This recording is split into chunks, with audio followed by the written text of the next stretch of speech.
Here, of course, is the flagpole with the Norwegian and American flags. Wait, never hold on. I don't want to go. You'll be fine. I don't want to go. Keep on going, Dad. Kirsten, wait for me, okay? I chuckled. Try to laugh.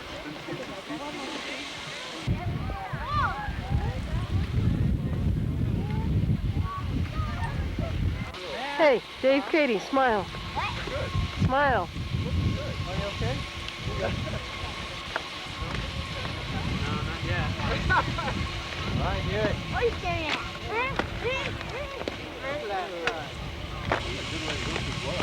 Elvis on skis.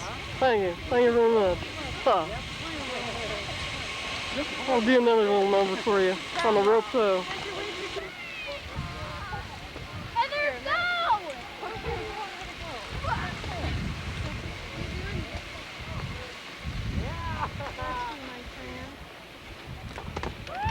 Dave, this is perfect for you.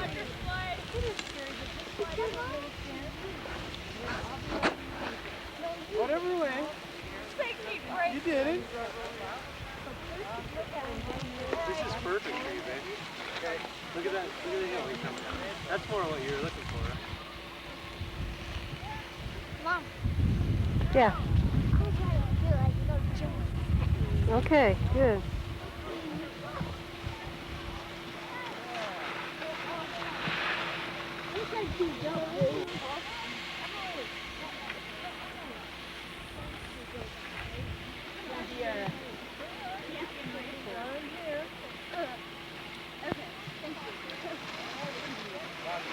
You live for them. How's you want?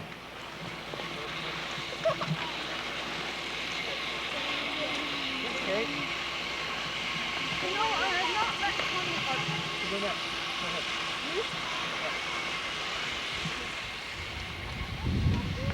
Hands up, move around. Move, move, move, move, move.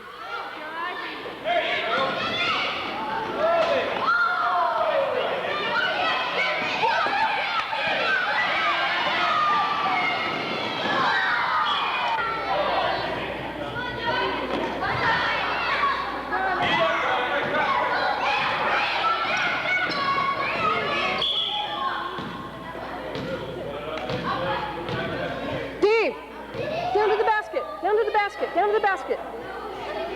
Hands up, move around, hands up, move around, hands up, move around. Move, move, move, move, move, move, hands around. Hands up, move around, move, move, move, move, move. Keep moving. Keep moving, keep moving, keep moving, keep moving, keep moving. Keep moving, keep moving. Keep moving, keep moving. Towards the basket, down to the basket, down to the basket. Get the bounce, yeah. Good job, Dave.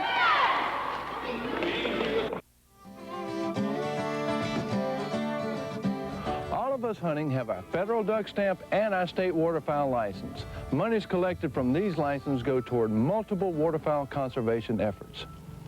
Now, if you've bought or seen a federal duck stamp, you know how beautiful the artwork is. My colleague, Dave Butts, was chosen as one of the judges for the federal duck stamp. Let's head to our nation's capital, where we join Dave for this year's judging. I'm here in Washington, D.C., our nation's capital, for the judging of the federal duck stamp for 1995. I'll tell you what, the competition is just as tough as being in 3 Super Bowls. The U.S. Fish and Wildlife Service has a long history in protecting migratory birds and waterfowl, beginning in the late 19th century. By requiring waterfowl hunters to purchase a stamp each year, there was a continuous source of funding for buying these lands, and to date, there are 500 national wildlife refuges across the country, many of which have been purchased with duck stamp dollars. Through the beauty of it and the people wanting to hang it on their walls, it's something that then they keep thinking of. And also for the federal duck stamp program. In other words, we hope that we can sell more artwork for them because it goes into habitat. 2 days of competition were really tough. The first round was either the picture is in or the picture is out. When you got down to the second and third choices, and even the last choices, those last 11, any one of those could have made a really decent duck stamp. It's a great feeling to win the duck stamp contest. I've won once before, and it's great to have your image selected for the duck stamp because of the money it generates for the wetlands.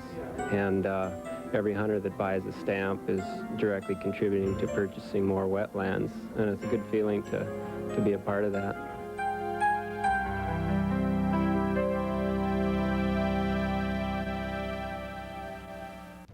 Hi, I'm Bill Miller, editor of North American Hunter magazine. On today's fascinating episode of North American Outdoors, we'll get a behind-the-scenes look at the federal duck stamp competition in Washington, D.C. Being selected as a federal duck stamp judge is a once-in-a-lifetime honor. North American Hunting Club's Senior Vice President, Mark LaBarbera, carried a great responsibility in representing the club's 700,000 members. But he also felt a great deal of pride in realizing that North American Hunting Club members and all avid hunters are the real conservationists behind the duck stamp program's successes. The dollars hunters spend each year benefit game species, non-game species, and all people who enjoy any kind of wildlife-related recreation. Let's join Mark in Washington as the competition gets underway. Good morning. I'm Bob Lucino, the Chief of the Federal Duck Stamp Office. I welcome you to the 1994 Federal Duck Stamp Art Contest. As you may know, this is the only art competition sponsored by the federal government, and we appreciate your attendance today. I think you can think of this as the Olympics of wildlife art, and what we will be doing today and at noon tomorrow announcing is our new gold medal winner of the Olympics of wildlife art. Well, this year we've decided to again open the contest in a unique way to the season. We've asked Mr. Sean Mann, a championship duck caller from the Eastern Shore, to join us in calling in the flops, represented here by all of the artists' designs and entries. Sean, help us to get this year's contest off to the right start. Imagine yourself in a marsh with all these various birds around you. We have 5 different species this year, and I think I'll see if I can get them all into your ears.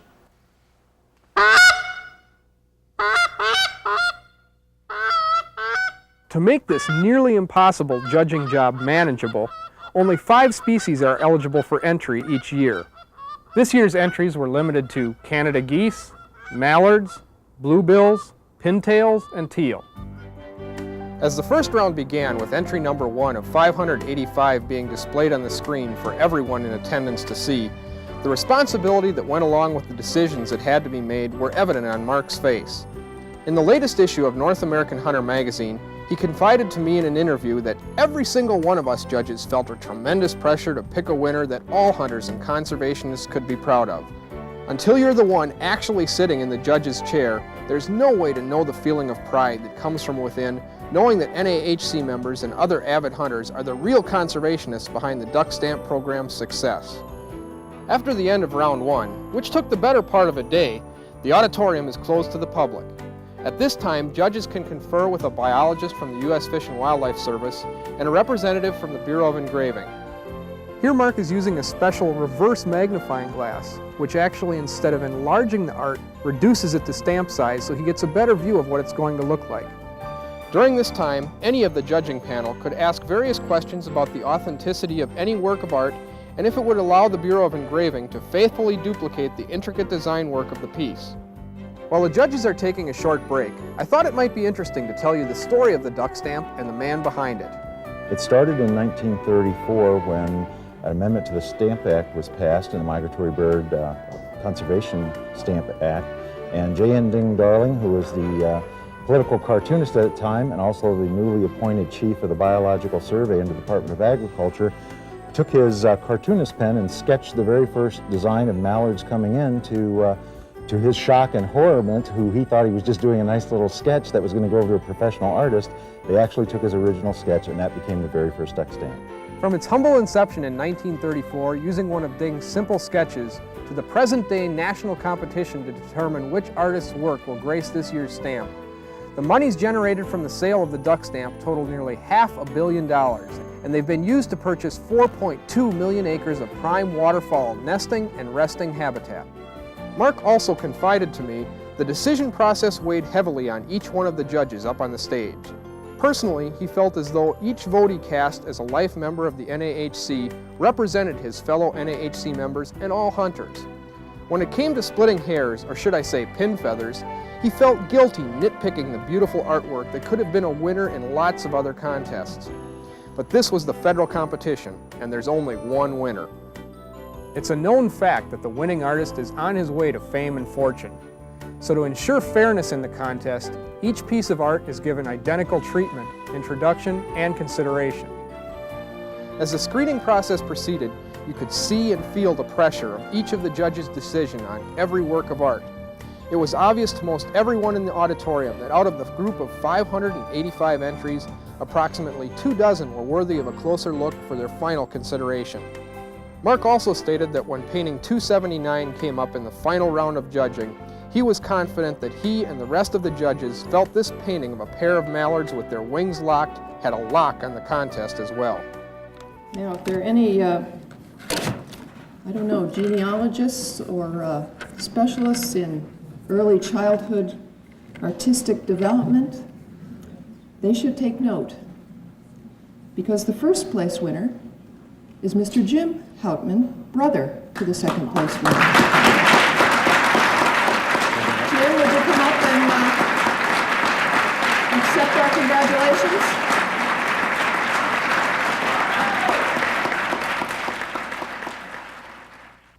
I've been sitting here watching the judging and thinking that I had a chance to win, and I guess I forgot that I'd have to say something if I did. Yeah, it's a dollhouse that Grandpa sent, isn't it?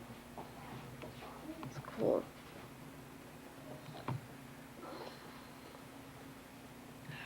We got some furniture and stuff too. You can go for it.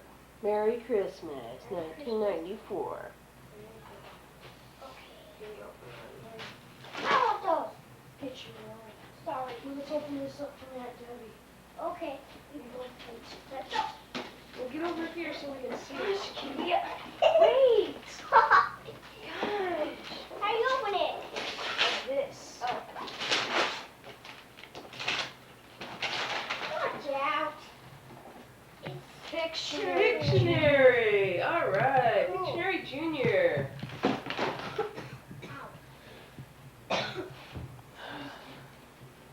This is a Game Boy game. Gotta be. Who's it to and from? To me, from Tim and Linda and Sean.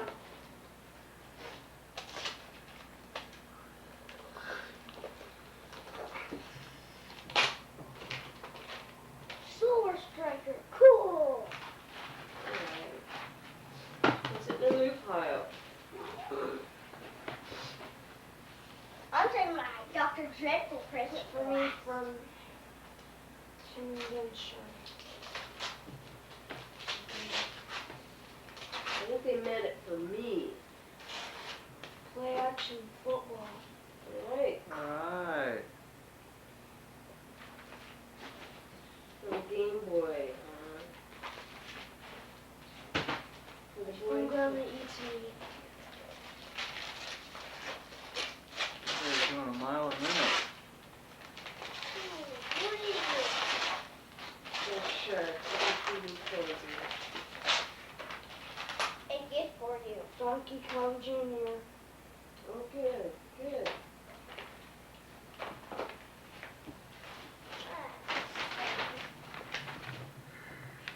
Now it rains. And it brings to me. Hey. Weird. Open up the gray one. Black and white. Okay, whoa. I mean, that's got a gift certificate in it. Oh. Here, give it to me. Grandma Green got me this. Okay, good. Give me the catalogs that you just had. It's a gift certificate, honey. You can Do you know where it's at? pick anything you want to out of that catalog. It's in the black and white thing. Anything? Gift Cool. certificate from Uncle Tom, Aunt Sandy, Adam, Carolyn, and Spencer. Well, that's nice. Dr. Dreadful! Dr. Dreadful! Dr. Dreadful! Cool. Oh, you wanted that. Cool. Dr. Drizzle. I'm gonna use your Land's End stuff, dude. Drink lab. Land's End kid catalog. I already see what Kitty wants, underwear. I told you I measured it at Kings and I measured it here in 3 inches. Ha. I knew with Dr. Drizzle all the time. Awesome. Oh, Katie, they have some lovely clothes here. You'll love these. What? They have some pajamas and some underwear. Oh, and Mom. some dresses. Oh, gosh. Lucky duck. Dude. Hi, Dave. You got a gift certificate, too. Oh, good. Okay, Same any- thing for you, Dave. They got anything lovely else here? things here. This is clothes. Lovely underwear for you, honey. Shut up. I'm going to be able to change underwear. Who's that from? I don't know. From Sean Todd and Ashton.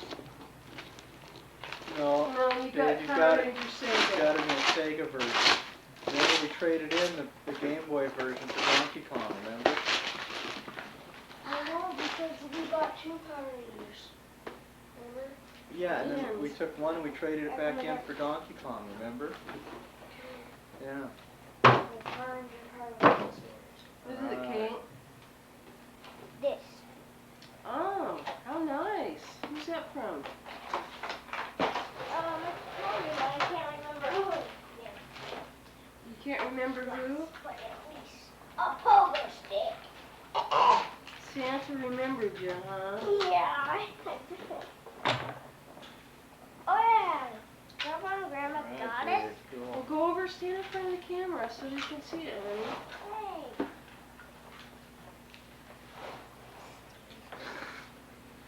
Remote control 4-wheeler. Remote control 4-wheeler. In the dollhouse, which we already looked at and saw it. We made it. 94. Big Christmas gift from Mom and Dad. Her radio-controlled car. All right, go ahead, sweetie.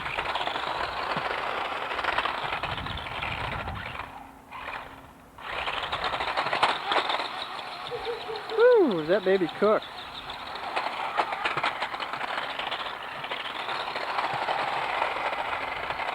Woo!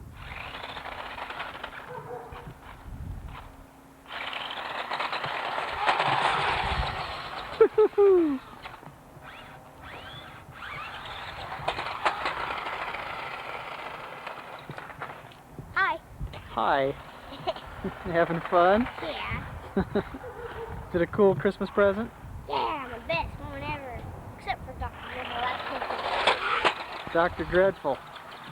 Who is Dr. Dreadful from? I can't remember. Grandma Isley. Oh, yeah. Why don't you tell her thanks? Thanks, Grandma Isley. What are you staring at? Staring at you, cool kid. I don't... Holy cow, I can't even follow it. It's moving so fast.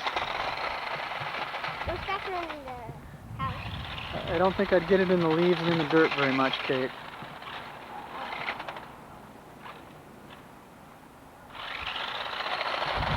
There you go. Woo! Man, is that zip.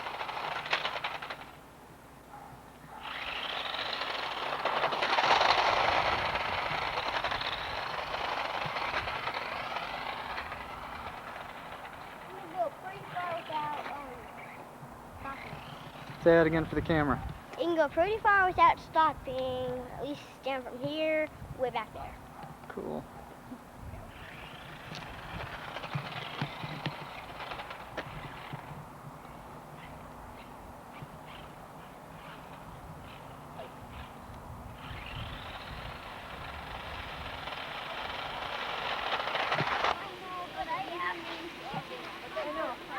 That's okay.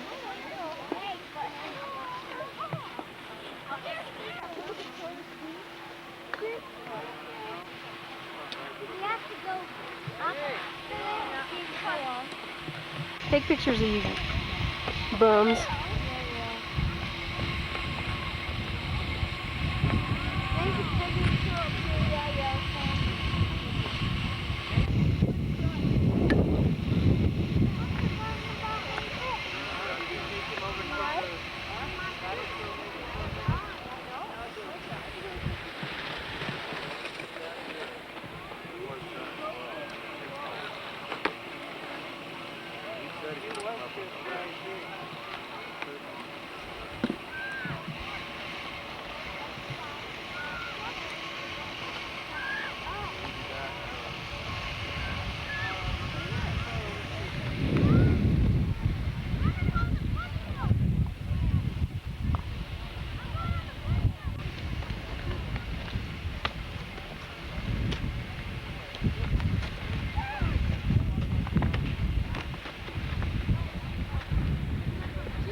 Both hands. Joe's probably walking down.